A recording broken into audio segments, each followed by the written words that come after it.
Isabel autopsy ডিপার্টমেন্টে নতুন ট্রেনিংয়ে ঢুকেছে। একদিন তাদের প্র্যাকটিসের সময় আনা হয় একটা বেনামি বডি, কিন্তু এই বডি ইজাবেলের জীবনে ডেকে আনে বিভীষিকা। এই বডির পরিচয় কি হলো তার সাথে বলছিলাম আজকের ইন্দোনেশিয়ান হরর মুভি রাসুক 2 এর কথা। আলমা, নেস এবং ইজাবেল তিনজন বান্ধবী। তারা পুলিশ ডিপার্টমেন্টের ফরেন্সিক ইন্টার্ন, অর্থাৎ তারা অভিজ্ঞ কর্মীদের তত্ত্বাবধানে কাজ করে। তারা অপরাধের স্থান থেকে প্রমাণ সংগ্রহ, সংরক্ষণ, বিশ্লেষণ, অটোপসি রিপোর্ট এবং ফরেন্সিক ল্যাবে বিভিন্ন পরীক্ষার কাজে সহায়তা করে। ইজাবেলদেরও তাই শিখতে হবে কিভাবে অটোপসি করতে হয় এবং তার রিপোর্ট বিশ্লেষণ করতে হয়। আর তারা এখন সেইটাই শিখছে একজন অভিজ্ঞ ডাক্তার ইউসুফের কাছে। ইউসুফ তাদের বলছে একজন ব্যক্তির অটোপসি রিপোর্টের মধ্যেই লুকিয়ে থাকে সেই ব্যক্তির মৃত্যুর রহস্য।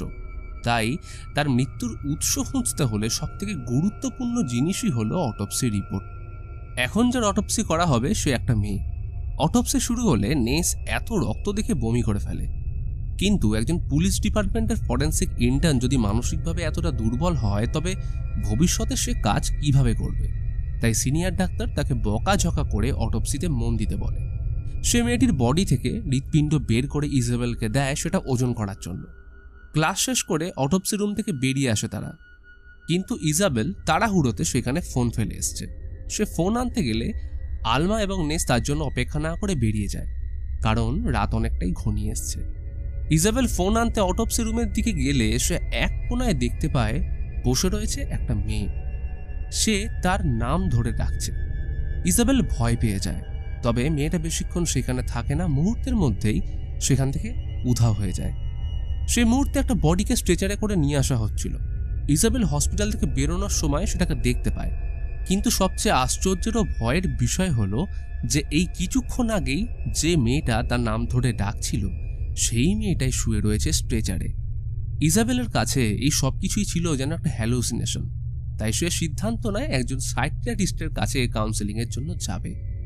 সকাল হলে চায়ের কাপ নিয়ে ব্যালকনিতে এলে দেখতে পায় তার একজন প্রতিবেশীকে। সে তার সামনের বিল্ডিংয়েই থাকে, আর অন্যভাবে দেখলে তার বাড়ি নেসের ঠিক পাশেই। নাম রাজা। তাদের প্রতিবেশী হওয়া ছাড়াও রাজার আরেকটি পরিচয় রয়েছে। সে মনে মনে ইজাবেলকে ভালোবাসে, কিন্তু বলে ওঠার সাহস এখনো হয়ে ওঠেনি। তবে ভালোবাসায় জটিলতা না থাকলে সেটা আর কিসেরই বা প্রেম। ইজাবেলের বেস্ট ফ্রেন্ড নেসের আবার সেই রাজাকেই পছন্দ, কিন্তু সেও সবকিছু মনের মধ্যেই চেপে রেখেছে।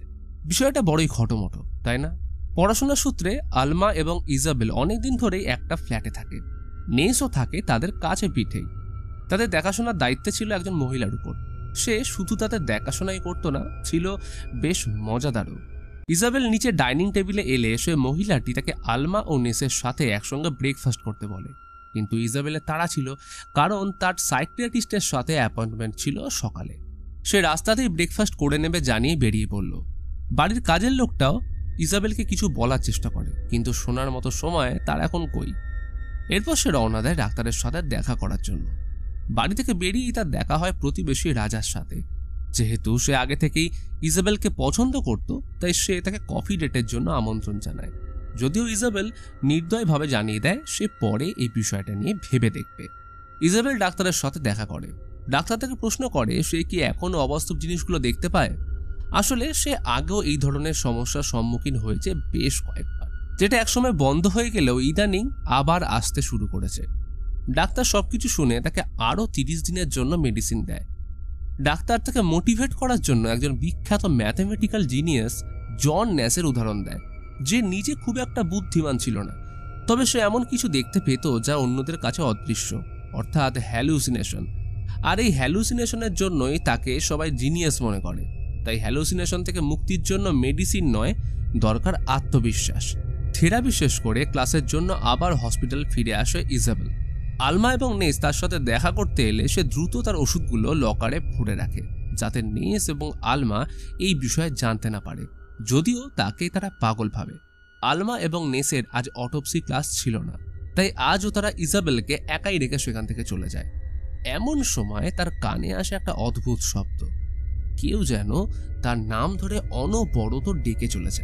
সে ভয় পেয়ে তাড়াতাড়ি অটোপসি রুমে ফিরে আসে। সেইখানে এসে ইজাবেলের সিনিয়র ডাক্তার ইউসুফ জানায় আজ তাদের সাথে উপস্থিত আছে সিনিয়র ফরেন্সিক এক্সপার্ট। ইজাবেল দেখতে পায় তারা যে বডির পরীক্ষা করবে বলে ঠিক করেছে সেই মুখটা যেন বেলের বড্ড পরিচিত, আগে কোথাও দেখেছে। তখনই মনে বলল এটা তো সেই মেয়ে গতকাল যার মৃতদেহ এসেছিল স্ট্রেচারে করে। ইজাবেলের মুখে চমক আর আতঙ্কের ছাপ স্পষ্ট। ওটা কি আদৌ হ্যালুসিনেশন ছিল? সে কাউকে কিছু এই বিষয়ে জানতে না দিয়ে ক্লাসে মন দেয়। অটোপসি শুরু হলে ফরেন্সিক এক্সপার্ট বলে তারা যেহেতু মেয়েটির কোনো আইডি পায়নি তাই ওকে মিস এক্স বলে ডাকবে। বেলের দায়িত্ব পড়ে বডির বিভিন্ন ছবি ক্যাপচার করার, যা পরে পুলিশের তদন্তে কাজে আসবে। ডক্টর ইউসুফ এবং ফরেন্সিক এক্সপার্ট আলোচনা করতে থাকে যে মেয়েটির কোথায় কোথায় আঘাত লেগেছে, এর ফলে তার মৃত্যুর আসল কারণ জানতে তাদের সুবিধা হবে। তবে এমন সময় ডাক পড়ে ইউসুফের। কারণটা খুবই স্পষ্ট, আরও একটা ভিকটিম এসছে হসপিটালে। ফরেন্সিক এক্সপার্ট তার অটোপসি চালিয়ে যায়, কিন্তু এমন সময় বেল আবার অদ্ভুত কিছু দেখতে পায়। সে দেখে বডিটা যেন হঠাৎ মুখ বড় করে তাকিয়ে রয়েছে তার দিকে। বেল ভয় পেয়ে সেখান থেকে বেরিয়ে লকার রুমে এসে হ্যালুসিনেশনের ওষুধ নেয়। সে এখনও নিজেকে আশ্বস্ত করতে থাকে যে এই সব কিছুই তার হ্যালুসিনেশন, কোনোটাই সত্যি নয়। অত্যাধিক ওষুধ নেওয়ার ফলে তার মাথা ঘুরতে থাকে। সে আবার একটা অদ্ভুত আওয়াজ শুনতে পাচ্ছে, কেউ যেন কাঁদছে, কিন্তু সেখানে তো কেউ নেই। তাহলে হঠাৎ বেল দেখতে পায় একটা লকার খুলে গেছে নিচে থেকেই, আর সেইখানে রয়েছে সেই মেয়েটা। আর তখনই সে অজ্ঞান হয়ে যায়। পরদিন সকালে ইজাবেলের বোন ইনরিদ দেখা করতে এলে সেখানে দেখা হয় রাজার সাথে। সে জানায় গত রাতে সে অজ্ঞান হয়ে যাওয়ায় নেস এবং আলমা ভীষণ প্যানিক করছিল। ইজাবেলের ট্রিটমেন্টের পর দুই বান্ধবী তাকে ফোন করলে সে ট্যাক্সি করে ইজাবেলকে বাড়ি নিয়ে আসে। ইনরিদ রাজাকে ধন্যবাদ জানিয়ে তার সাথে দেখা করতে যায়। সে রুমে এসে নেসকে ইজাবেলের ব্যাপারে জিজ্ঞেস করলে সে ইনরিদকে ওষুধগুলো দেখায়। আলমা তাকে আশ্বস্ত করে যে এইগুলো বিপজ্জনক নয়, কারণ এই ওষুধগুলো তার প্রেসক্রিপশনেই ছিল, কিন্তু সেই প্রেসক্রিপশনটা ছিল একজন সাইকিয়াট্রিস্টের। আলমা ইনরিদের কাছে জানতে চায় ইজাবেল মানসিকভাবে ঠিক আছে কিনা। ইনরিদের মনে অন্য কথা চললেও সে জানায় ইজাবেল ঠিকই আছে, যদিও গত রাত থেকে তার এখনো জ্ঞান ফিরে আসেনি। নেস এবং আলমার ক্লাস থাকায় তারা বেরিয়ে যায় হসপিটালের উদ্দেশ্যে। রাস্তায় যেতে তারা বন্ধুর মানসিক অবস্থা নিয়ে আলোচনা করতে থাকে। আলমা নেসকে বলে ইজাবেল তাকে একবার বলেছিল সে নাকি ভূত দেখতে পায়, যদিও নেস এইসবের কিছুই বিশ্বাস করতে চায় না। তার ধারণা এই সব কিছুর পিছনে রয়েছে প্রেসক্রিপশনের ওষুধ। কিন্তু অন্যদিকে আলমার ধারণা সে হয়তো সত্যি ভূত দেখতে পায়, সেন্স করতে পারে অশরীরীদের। ইজাবেল তখন ঘুমোচ্ছিল। আচমকা ঘুম থেকে উঠে দেখে তার হাত কেউ বেঁধে রেখেছে, আর সামনে রয়েছে সে মৃত মেয়েটা। যদিও বাস্তবে এই সব কিছু হয়নি, পুরোটাই ছিল বেলের স্বপ্ন। সে ঘুম থেকে ওঠে ঠিকই, তবে তার সামনে সে মৃত মেয়েটি নয়, বরং ছিল তার বোন ইনরিদ। বেল ইনরিদকে বলে তার যদি কাজ থাকে তবে সে চলে যেতে পারে, এখন সে সম্পূর্ণ সুস্থ।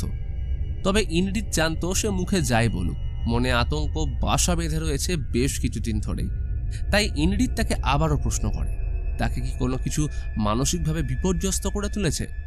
বলে সে এখন যা কিছু এক্সপেরিয়েন্স করছে তা সে একবার লাইব্রেরির একটা বইতে পড়েছিল। এটাকে বলা হয় বার্নাম বা ফডার এফেক্ট, এবং এর থেকে মুক্তির জন্যই প্রয়োজন ডাক্তার। ইনরিদ তার মুড হালকা করার জন্য রাজাকে নিয়ে মজা করতে থাকে। সে বলে রাজা বেশ কিউট এবং শান্ত, হয়তো সে ইজাবেলকে মনে মনে পছন্দও করে। এরপর ইনরিদ বেরিয়ে যায় তার বাড়ির উদ্দেশ্যে। ইনরিদ বেরিয়ে যাওয়ার পরেই বেলের সাথে দেখা করতে আসে রাজা।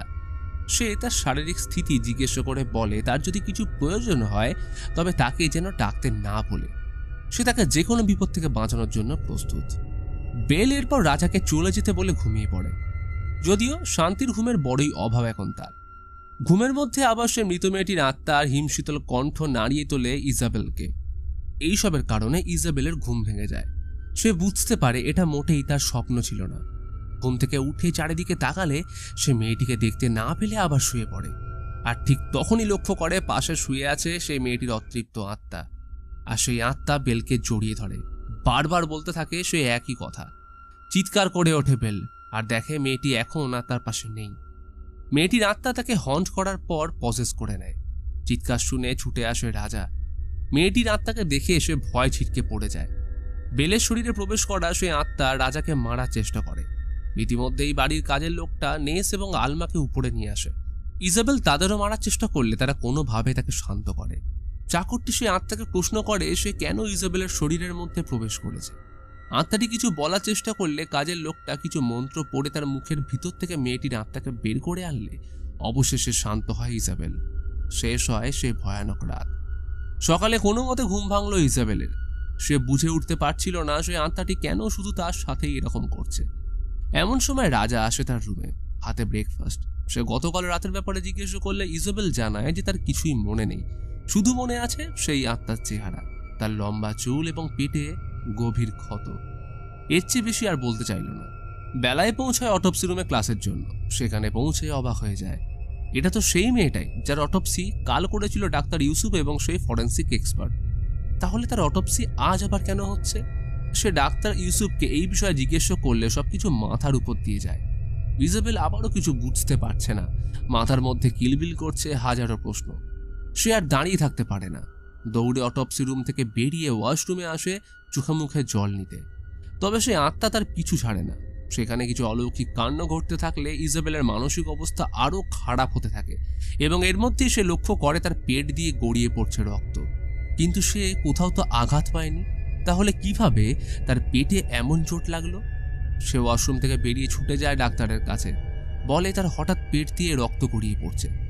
কিন্তু যখনই সে ডাক্তারকে তার পেটের অবস্থা দেখাতে যাবে সে দেখতে পায় রক্তের ছিটে ফোটা ছাপও নেই তার পেটে। সবকিছুই যেন হাওয়ার নিমেষের মধ্যে উবে গেল। এটাও কি সম্ভব? ওষুধ নেওয়ার পরেও বেলের অবস্থার অবনতি হওয়ায় সে আবারও যায় সাইকিয়াট্রিস্টের কাছে।